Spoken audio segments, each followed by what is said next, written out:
The Vorthak Empire stretched across the galaxy like spilled blood, their crimson warships carrying death to every corner of space. For 3 centuries, they had crushed civilizations beneath their iron grip. Planets burned, species vanished, and entire cultures became footnotes in imperial archives. 847 star systems bore the scars of Vorthak conquest, their populations either enslaved or exterminated. Deep in the outer rim, Scout Commander Velkash monitored his long-range sensors with the bored expression of someone who had seen too many worlds fall. The endless void held few surprises anymore. Most species barely managed to crawl beyond their home planets before the Empire found them. When his detection array picked up faint radio signals from a backwater system, he almost deleted the data without reading it. The system designation read Sol 3. Primitive electromagnetic transmissions, chemical propulsion systems, and what appeared to be a single inhabited world orbiting an unremarkable yellow star. Velkash compiled his report with mechanical efficiency, another primitive species awaiting the Empire's embrace. He transmitted the data to Imperial Command and returned to his patrol route. Admiral Kralvek stood before the massive holographic display in the command center of the Imperial flagship, Blood Sovereign. His scarred carapace gleamed under the crimson lighting as he reviewed the latest intelligence reports. Hundreds of junior officers scurried about the bridge, their movements precise and fearful. The Admiral's reputation for executing failures was well known throughout the fleet. Sol 3, he growled, his voice like grinding metal. The hologram showed a blue-green world spinning peacefully in the void. Sensor data scrolled past in neat columns. Oxygen-nitrogen atmosphere, carbon-based life forms, primitive technology level. The inhabitants called themselves humans and had barely managed to establish a few orbital stations around their homeworld. Pathetic, Kralvex muttered. These creatures had not even achieved faster-than-light travel. Their most advanced weapons were crude nuclear devices that would barely scratch the hull of an Imperial corvette. Standard conquest protocol called for a subjugation fleet of 50 warships, more than enough firepower to reduce their cities, to glass and break their spirit within hours. The Admiral gestured to his aide, a nervous Vorthak junior officer, whose hands trembled as he took notes. Deploy Conquest Fleet 7-7, standard primitive world protocols. I want their surrender within 1 solar cycle. 50 Imperial warships gathered at the staging point beyond Pluto's orbit. Each vessel stretched over a kilometer in length, bristling with plasma cannons and quantum torpedoes. Their hulls bore the scars of countless battles, and their crews had perfected the art of planetary subjugation. The fleet commander, Captain Zekmor, reviewed his orders with satisfaction. Another easy conquest to add to his record. 23. Billion kilometers away, Commander Hyunwoo sat in the command center of Lunar Base, buried deep beneath the moon's surface. Banks of monitors displayed sensor feeds from across the solar system. Hidden listening posts tracked every electromagnetic signature, while stealth satellites monitored the outer system approaches. The 34-year-old officer had spent his entire career preparing for this moment, though he prayed it would never come. The first alert came from Sensor Station Omega, positioned beyond Neptune's orbit. The technician's voice was steady despite the magnitude of her report. Command, this is Omega Station. We have multiple hyperspace signatures at the system perimeter. Count is 50 hostile contacts, consistent with Imperial fleet formations. Hyunwoo's hands moved across his console with practiced efficiency. Red lights began flashing throughout Lunar Base as the facility shifted to full combat readiness. All stations, this is Lunar Command. Implement Defense Protocol 7 immediately. This is not a drill. The emergency beacon activated with a pulse of quantum energy that raced across human space at faster-than-light speeds. On Mars, the defense coordinator acknowledged the signal and began mobilizing the red planet's orbital platforms. Jupiter's mining stations powered up their defensive systems while emergency broadcasts reached the outer colonies. But the real surprise lay hidden throughout the solar system itself. What the Vorthak scouts had missed were the hundreds of human vessels concealed among asteroids, hidden in planetary shadows and drifting silent in the void between worlds. These weren't primitive chemical rockets, but fusion-powered warships built in secret shipyards scattered across a dozen moons. Captain Ji-sung commanded the destroyer Sokcho's Thunder from her position behind Ceres. Her crew of 80 had trained for years in zero-gravity combat, learning to use the asteroid belt's chaotic environment to their advantage. Similar vessels waited throughout the system, converted mining ships bristling with railguns, sleek interceptors designed for hit-and-run attacks, and massive orbital fortresses disguised as research stations. Admiral Kralvex watched his tactical display with growing confusion as contact after contact appeared on the screen. The primitive humans were supposed to have basic space capability at best, yet hundreds of vessels were emerging from concealment throughout their system. His intelligence had been catastrophically wrong. "Sir," his tactical officer reported, voice tight with concern. "Sensor count is now at 400 human vessels and climbing. These aren't primitive craft. I'm reading fusion signatures, advanced armor plating, and weapon systems of unknown configuration." The Admiral's confidence began to crack as he realized the magnitude of his miscalculation. These humans had hidden their true capabilities, allowing the Empire to believe they were helpless prey. Now, surrounded by an enemy fleet larger than his own, Kralvex understood he had walked into a carefully prepared trap. The first shots would be fired within the hour, and the galaxy would never be the same. The first shots lit up the void like deadly fireworks. Captain Ji-hai gripped her command chair as the destroyer Soul's Pride shuddered under enemy fire. Through the view screen, she watched plasma bolts streak past her ship, each one capable of vaporizing a city block. The Vorthak Dreadnought Crimson Destroyer loomed ahead like a floating mountain of death, its hull bristling with weapons that had reduced countless worlds to ash. "Engineering, give me everything you've got," Ji-hai ordered. Her chief engineer's voice crackled back. Through the comm, "Captain, we're already at 120%. Push any harder, and we'll blow the fusion core. Then we'd better finish this fast." Ji-hai's fingers danced across her tactical display, plotting a course through the asteroid field that would bring them within torpedo range. The rocky debris provided perfect cover, but navigation required split-second timing. One mistake would splatter her ship across a space rock.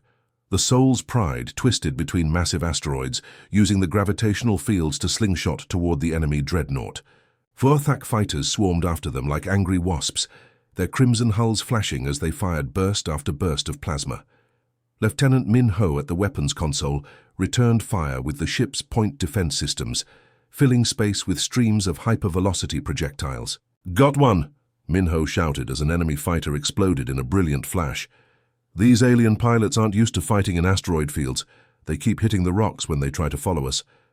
Admiral Kralvex stood on the bridge of his flagship, watching the tactical display with growing disbelief. His perfectly coordinated battle formation was falling apart as human ships darted between asteroids like fish through coral. Every time his forces tried to maintain formation, the humans would slip away into the rocky maze and emerge somewhere else entirely. "These primitives fight like animals," he snarled. "No honor, no proper battle lines. They use terrain like ground crawling. Insects." His tactical officer's voice was tight with fear. "Sir, we've lost contact with Battle Group 3. The humans are using some kind of stealth technology to mask their approach vectors." What the Vorthak didn't understand was that humans had learned warfare in the harsh environment of space itself. Every mining operation in the asteroid belt taught lessons about three-dimensional thinking. Every construction project around gas giants required understanding of complex gravitational interactions. The human crews weren't just soldiers. They were engineers, miners, and explorers who knew every trick for surviving in the void. Lieutenant Dongmin pushed his corvette Busan Runner to its limits, the small ship's hull groaning under the stress of high-G maneuvers. His crew of 20 had volunteered for the most dangerous mission in the fleet, close-range torpedo strikes. Against enemy capital ships, the corvette was fast but lightly armored, built for speed rather than survival. "There," his navigator called out, pointing at the tactical display. "Vorthak heavy cruiser, bearing 27 Mark IV. She's isolated from her escort group." Dongmin studied the enemy vessel through his scope. The alien ship was massive, nearly twice the size of his corvette, with thick armor plating and enough firepower to level a city. But it had one weakness. Like all Vorthak vessels, it was designed for fleet actions against other capital ships, not high-speed attacks by smaller vessels. "Plot an intercept course," he ordered. "Full power to engines." The Busan runner accelerated like a bullet, racing toward the enemy cruiser at maximum velocity. Vorthak gunners tried to track the small ship, but their weapons were too slow to target something moving so fast. Plasma bolts streaked past as Dongmin's corvette closed the distance. "Sir, impact in 30 seconds, his helmsman reported. "We're committed to the attack run." Dongmin opened a channel to his crew. "All. Hans, this is the captain. We knew this was a one-way trip when we volunteered. Our families will remember what we do here today." The corvette slammed into the Vorthak cruiser's engine section at nearly 30% of light speed. The impact released energy equivalent to a small nuclear weapon tearing through alien armor like paper. Both ships vanished in an expanding sphere of superheated plasma that briefly outshone the distant sun. On the Vorthak command ship, alarms screamed as the tactical display updated. "Sir, the cruiser Bloodfist has been destroyed. Total loss, no survivors." Admiral Kralvex felt something he hadn't experienced in decades. Fear. These humans weren't just resisting, they were winning. Their suicide attacks were devastatingly effective, and their tactical flexibility was something the rigid Imperial doctrine couldn't counter. Captain Sung Min brought his frigate Incheon's Hammer around for another torpedo run, even as emergency lights flashed throughout his ship. The vessel had taken a direct hit from a Vorthak plasma cannon, punching through the armor and venting atmosphere from 3 compartments. Half his crew was dead or wounded, but the weapons system still functioned. "Target acquired," his weapons officer reported. "Vorthak dreadnought, range 15,000 kilometers. Fire all tubes," Sung Min ordered. 6 fusion torpedoes streaked toward the enemy flagship, their trails of superheated plasma lighting up the darkness. The Vorthak point defense systems managed to intercept 4 of them, but 2 got through. The explosions sent shockwaves through the massive alien vessel, overloading its shields and cracking the hull in multiple places. "Direct hits on target," the weapons officer shouted. "Enemy dreadnought is listing to starboard. She's losing power." But the victory came at a cost. Return fire from the wounded dreadnought caught the Incheon's Hammer amidships, tearing through the reactor compartment. Sung Min felt his ship dying around him as radiation alarms wailed. "Terra Command, this is Incheon's Hammer," he broadcast on the emergency frequency. "Enemy dreadnought disabled, but we're finished. Reactor breach in progress. Tell my family I kept my promise to defend Earth." The frigate's fusion core detonated moments later, adding another brief star to the constellation of battle. After 6 hours of carnage, the asteroid field was littered with debris from both fleets. Twisted metal drifted in the void alongside, frozen atmosphere, and the bodies of warriors from 2 different worlds. The Vorthak formation had been shattered, their surviving ships damaged and demoralized. Admiral Kralvex stared at his tactical display in stunned silence. Of his 50 warships, only 23 remained combat effective. The humans had fought with a ferocity that defied everything the Empire knew about warfare. No species had ever inflicted such casualties on an Imperial fleet. "All ships," he broadcast with a voice like breaking glass, "execute tactical withdrawal. Emergency jump to rally point 7. As the surviving Vorthak vessels limped away into hyperspace, the human defenders regrouped among the asteroids. They had won the first battle, but everyone knew this was just the beginning. War Marshal Vexthul slammed his armored fist against the holographic display, sending ripples through the tactical projection. The battle reports from Sol 3 made his blood boil with rage and humiliation. Admiral Kralvex had retreated, with barely half his fleet intact, babbling about human suicide tactics and impossible maneuvers through asteroid fields. "Excuses?" Vexthul growled, his scarred face twisting with contempt. Kralvex was always weak. A proper Imperial commander would have crushed these primitives regardless of their desperate tactics. The War Marshal's aide, a trembling junior officer named Chekva, approached with additional intelligence reports. "Sir, our surviving crews report that the humans possessed more advanced technology than our initial scouts indicated. Fusion drives, particle beam weapons, and sophisticated electronic warfare capabilities. Vexthal's eyes blazed with fury. I don't care if they have plasma cannons mounted on every asteroid. No primitive species has ever stood against the full might of an Imperial conquest armada. Prepare Fleet Group Alpha for immediate deployment. The massive force that assembled at the staging point was a sight that had broken the will of countless civilizations. 500 Vorthak warships stretched across space in perfect formation, their crimson hulls reflecting the light of distant stars.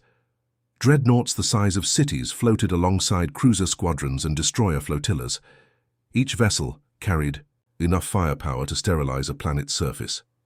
Captain Zarketh commanded the flagship Emperor's Wrath, a super dreadnought mounting plasma cannons capable of cracking continental plates. He had personally overseen the destruction of 47 worlds and considered himself an expert in breaking primitive species. The humans would learn fear before they died. All ships report ready for hyperspace jump, his navigation officer announced. Destination Sol System Terra Sector. Execute jump, Zarketh ordered. Time to show these humans what happens when they defy the Empire. 23 billion kilometers away, Commander So Young stood in the primary control center of Titan Station, humanity's largest military installation outside Earth orbit. The station itself was a marvel of engineering, built into Saturn's largest moon and extending deep into the rocky interior. Massive fusion reactors powered defensive systems that could engage entire fleets, while underground factories produced warships around the clock. "Ma'am, we're detecting hyperspace signatures at the system perimeter," reported Sergeant J. Min from his sensor station. "Count is 500 contacts. It's a full conquest armada." So Young nodded calmly, her fingers already working across the tactical display. She had expected this escalation. The Empire's pride had been wounded, and they would respond with overwhelming force. But humanity had not been idle since the first battle. "Activate emergency beacon network," she ordered. "All human space, maximum priority. Imperial conquest. Armada inbound, requesting immediate assistance." The quantum beacon pulses raced across the galaxy at faster-than-light speeds, reaching human colonies, mining stations, and patrol fleets scattered across dozens of star systems. On Proxima Station, Admiral Tae Wook acknowledged the signal and began mobilizing the Centauri defense fleet. At Wolf 359, Captain Kyung Ho's battle group received the alert and plotted jump coordinates for Sol system. But the most immediate response came from within the solar system itself. Hidden shipyards throughout the asteroid belt activated emergency protocols, launching vessels that had been under construction for years. Mining platforms revealed concealed weapon systems, while civilian transports dropped their disguised hulls to reveal military-grade armor and armament. The human fleet that gathered to face the Vorthak armada was unlike anything the Empire had encountered. Instead of rigid battle formations, the human ships moved in loose, adaptive groups that could split apart and rejoin as tactical conditions changed. Converted civilian vessels fought alongside purpose-built warships, their crews united by a common determination to protect their home. Captain Min Jun commanded the heavy cruiser Gwangju's Vengeance, a warship built in the secret yards of Enceladus. His crew of 300 had trained for years in the cold void between Saturn's moons, learning to fight in the three-dimensional chess game of space combat. The ship's fusion cannons could punch through a kilometer of solid rock, while its armor had been forged from materials harder than diamond. "All squadrons, this is Gwangju's Vengeance," Min Jun broadcast to his destroyer escort. "We're going straight at their flagship. I know it looks impossible, but these alien commanders think in straight lines. We're going to show them what human creativity can do." The charge began as the human squadron accelerated toward the massive Vorthak super dreadnought. Enemy plasma fire filled the void around them, turning space into a deadly light show. The destroyer Ulsan's Fury took a direct hit and exploded in a ball of superheated gas.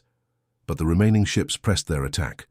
Major Hyejin coordinated the fighter assault from her carrier, Daigu's Shield, watching as hundreds of small craft swarmed toward the enemy formation. The Vorthak had powerful weapons designed to destroy large ships, but their point defense systems struggled against swarms of fast-moving targets.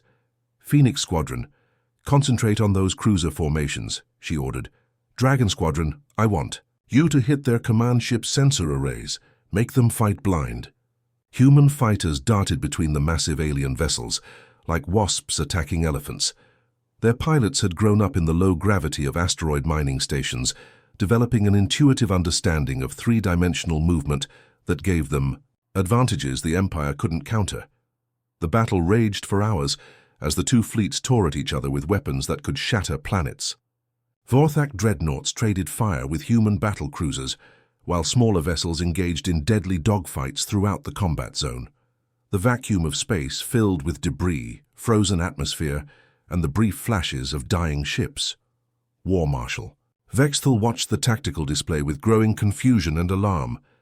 His perfectly planned assault was meeting resistance that shouldn't exist. The humans had deployed nearly 1,000 ships against his armada, fighting with coordination and skill that suggested extensive military training and preparation. "Sir," his communications officer called out, "I'm intercepting human transmissions. They're using some kind of encrypted channel, but fragments are getting through." "Put it on speakers," Vexthal ordered. Static filled the bridge before a human voice came through clearly. "Sector Command, this is Local Defense Group 7. We're holding position near Jupiter, but these Imperial ships are tougher than expected. Could use some backup from the regular Navy boys when they arrive." The words hit Vexthal like a physical blow. Local Defense Group? Regular Navy? The terrible implication was clear. The forces that had bloodied his conquest armada, destroyed dozens of his warships, and fought his elite crews to a standstill were not humanity's main military. They were local militia, territorial defense forces, weekend warriors playing at being soldiers. If this was just their local defense groups, what would their actual military be like? As if summoned by his fears, new contacts began appearing on the tactical display. Ships were dropping out of hyperspace at the system's edge, but these weren't the converted civilian vessels he had been fighting. These were sleek, purpose-built warships with hull configurations he had never seen before. "Sir," his tactical officer reported, voice tight with terror, "we're detecting massive hyperspace signatures throughout the system. Unknown ship types, military configuration. They're broadcasting identification codes for something called the Terran Federation Navy." Vexthal stared at the expanding cloud of contacts on his display, watching as his conquest armada was suddenly outnumbered 3-1 by ships that looked like they had been designed specifically for war. The humans had been toying with him, letting their local forces handle what they considered a minor border incident. The Empire was about to learn what humanity's real military looked like. The communications intercept that changed everything came. Had 1447 ship time. During the height of the second battle, Vorthak intelligence officer Kevran was monitoring human transmissions when he caught a fragment of conversation between two human commanders. At first, it seemed like routine battlefield chatter, but the words made his blood freeze. "Proxima. Defense Group. This is Centauri Sector Command. We've got your casualty reports. Militia losses are within acceptable parameters for this type of engagement. Regular Navy forces are still en route from the Vega system." Kevran's translator worked overtime as more transmissions flooded in. References to colonial defense forces and weekend guard units painted a picture that shattered every assumption the Empire had made about human military organization. The forces that had devastated 2 Imperial fleets weren't even professional soldiers. "War Marshal," Kevran called out, his voice breaking with terror, "you need to hear this." Vexthal listened to the recorded transmissions with growing horror. A human commander was casually discussing rotating militia volunteers back to their civilian jobs once the police action was complete. Another transmission mentioned holding a barbecue celebration for the local defense groups once they finished cleaning up the Imperial mess. These weren't desperate defenders fighting for their lives. They were part-time soldiers, treating a full Imperial conquest armada like a training exercise. The worst revelation came from a medical transmission between human hospital ships. A doctor was discussing casualty statistics with clinical detachment. "Titan Medical. We're seeing mostly militia casualties from the mining colonies. Nothing too serious. The weekend warriors took some hits, but morale remains high. They're actually enjoying the chance to use their training." Captain Tae-hyun wiped blood from a cut on his forehead as he surveyed the tactical display from the bridge of his battle-damaged cruiser, Daejeon's Hammer. Around him, his crew worked with quiet efficiency to coordinate the final phase of the battle. The Vorthak formation had completely collapsed, their surviving ships fleeing in all directions. "All units, this is Daejeon's Hammer," he broadcast on the command frequency. "Enemy fleet is broken and retreating. Begin search and rescue. Operations for our people. Priority goes to any survivors in the debris field." His communications officer, Lieutenant Seo-jun, looked up from his console with a grim expression. "Sir, we're getting reports from the other defense groups. Total human losses are 43 ships destroyed, 67 damaged. Enemy losses are significantly higher." Tae-hyun nodded, feeling the weight of command settle on his shoulders. Each destroyed ship represented friends and colleagues who wouldn't be returning home. But they had done their job, holding the line until reinforcements could arrive. "Sir," Seo-jun called out again, "I'm detecting massive hyperspace signatures at the system perimeter, multiple fleet formations dropping out of FTL." The tactical display updated as hundreds of new contacts appeared throughout the solar system. But these weren't the converted civilian vessels and hastily armed mining platforms that had fought the second battle. These were sleek, predatory shapes that radiated lethal purpose. Purpose-built warships with hull configurations optimized for combat. Their armor gleaming with advanced materials that seemed to absorb and reflect light in impossible ways. War Marshal Vexthul watched his tactical display with the numb fascination of someone witnessing their own execution. The human vessels materializing throughout the system were unlike anything in Imperial databases. They moved with fluid grace, their formations shifting and adapting with mechanical precision that spoke of extensive training and advanced tactical doctrine.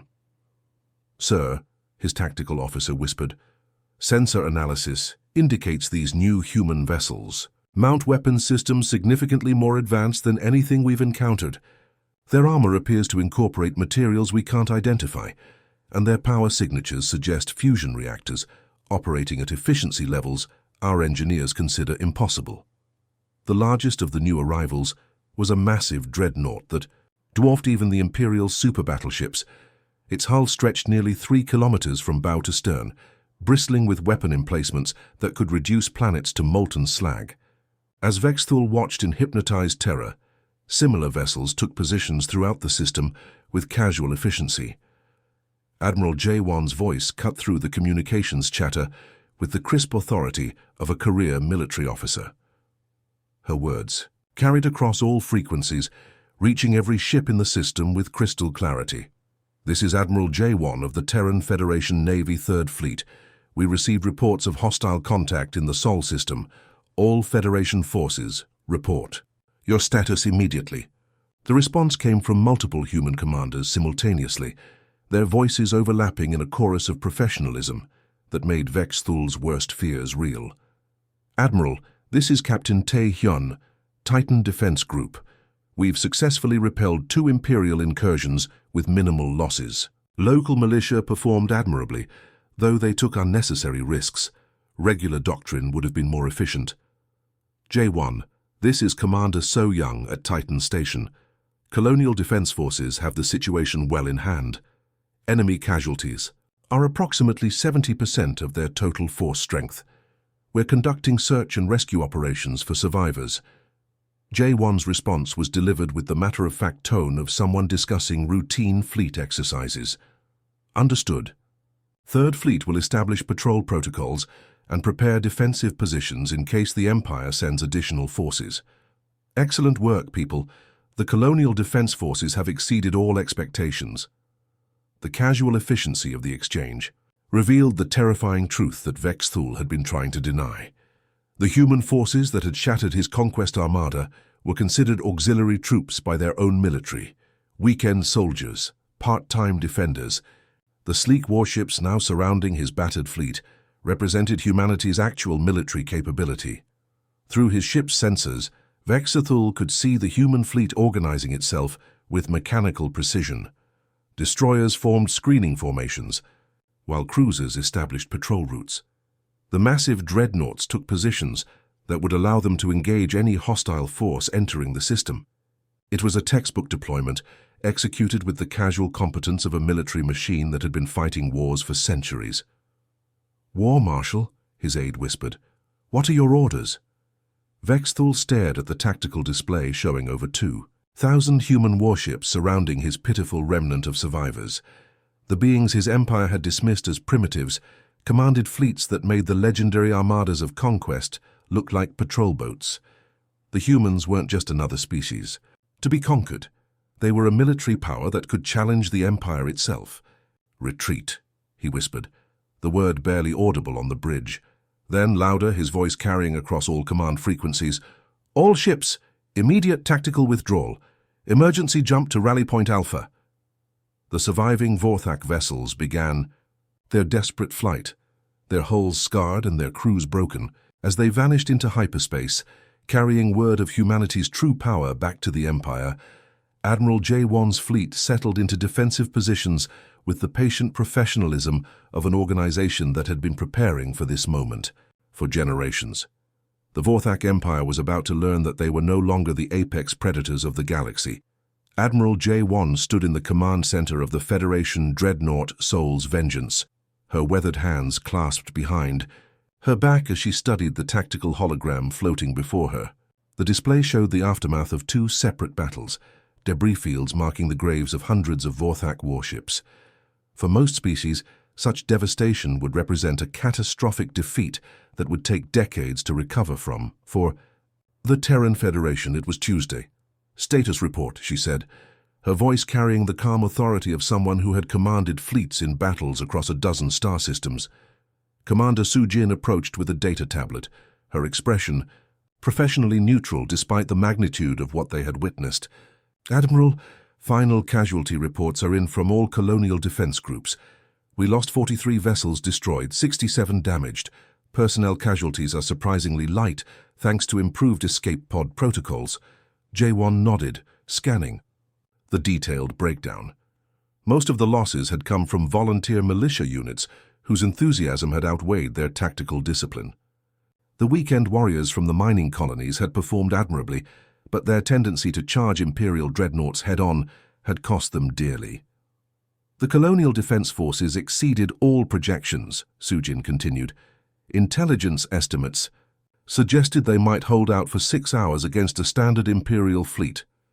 They managed to defeat 2 separate invasion forces with minimal outside assistance."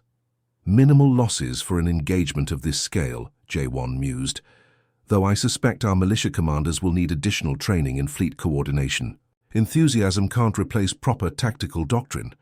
Captain Inho approached from the intelligence section, carrying classified reports marked with Federation security seals. His expression suggested he had discovered something significant during the interrogation of captured Vorthak officers. "Admiral, the enemy intelligence picture is interesting," he began. "The Vorthak Empire appears to have based their entire invasion strategy on fundamentally flawed assumptions about human civilization." J1 raised an eyebrow. "Explain." Inho activated his portable hologram, showing a 3-dimensional map of human space as the Vorthak believed it existed. The display showed Earth as an isolated world with primitive technology, surrounded by empty space extending for dozens of light years in every direction.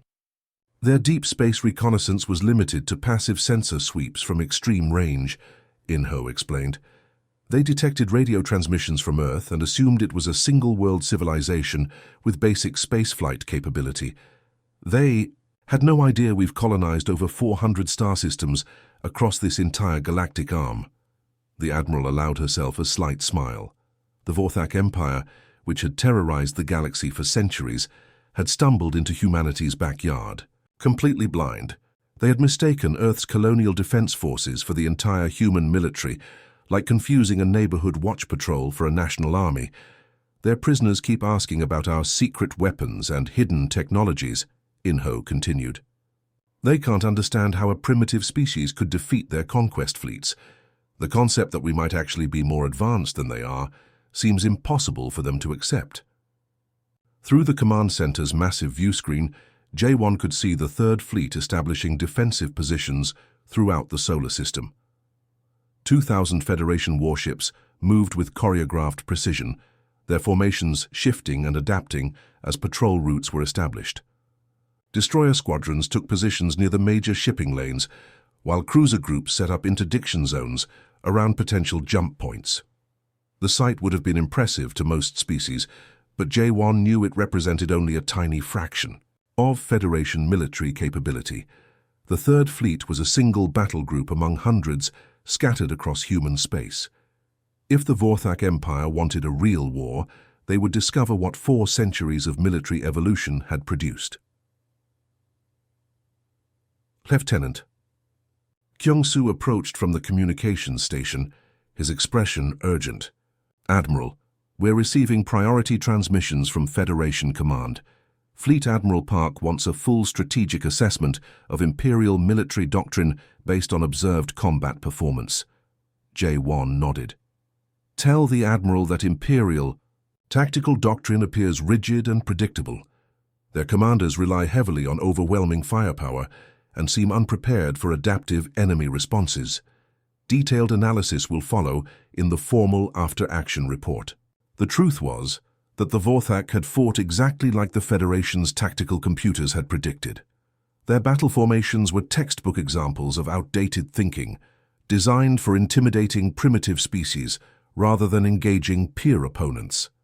Against the colonial defense forces, such tactics had still inflicted heavy casualties. Against regular Federation Navy units, they would have been slaughtered. Ma'am, Commander Sujin called out, long-range sensors are detecting hyperspace, signatures near the Kuiper Belt, multiple contacts moving at high velocity toward the outer system perimeter. J1 studied the sensor display, watching as dozens of new contacts materialized from faster-than-light travel. But these weren't Vorthak vessels returning for another attack. The sensor signatures matched Federation military protocols, and the identification codes were already coming through. Admiral, this is Rear Admiral Cho of the 5th Fleet, came a voice over the communication system. We received the emergency beacon and came as quickly as possible. What's the tactical situation? Admiral Cho, good to see you, J1 replied. The immediate threat has been neutralized by colonial defense forces. We're establishing long-term defensive positions in case the Empire decides to escalate. More fleets continued arriving throughout the next several hours. Battle groups from the Centauri sector, patrol squadrons from the Vega colonies, and heavy assault fleets from the core worlds. Within 12 hours, over 10,000 Federation warships had gathered in the Sol system, transforming it into the most heavily defended location in human space. The arriving commanders treated the entire situation with professional calm that would have terrified any surviving Vorthak observers. To the Federation Navy, mobilizing multiple fleets to defend against potential Imperial retaliation was simply standard operating procedure. They had protocols for everything, including wars against galactic empires. Admiral, Captain Inho reported, preliminary interrogation suggests the Vorthak Empire controls nearly 1,000 star systems and maintains fleets numbering in the tens of thousands of vessels. If they commit their full military strength against us, we could be facing the largest interstellar war in galactic history. J1 considered this information with the calm detachment of a career strategist. Then we'd better make sure we're ready for them. Contact Federation Command. Tell them we need the full strategic reserve mobilized within the month. If the Empire wants to test themselves against human military doctrine, we should be prepared to provide a comprehensive education. As the massive Federation fleet settled into defensive positions throughout the solar system, the few surviving Vorthak vessels continued their desperate flight toward Imperial space. They carried with them intelligence that would shake the Empire to its foundations, the discovery that they were no longer the apex predators of the galaxy. War Marshal Vexthul sat in his damaged command chair, staring at sensor recordings of the human fleet with numb disbelief. The beings his empire had dismissed as primitives commanded military forces that dwarfed the legendary armadas of conquest. When word of this defeat reached the imperial capital, it would trigger the largest military mobilization in Vorthak history. The Tai galaxy was about to witness what happened when an unstoppable force met an immovable object. The Vorthak Empire, which had never known defeat, was about to learn why humanity had earned its place among the stars through 4 centuries of constant warfare. The real war was just beginning, the end.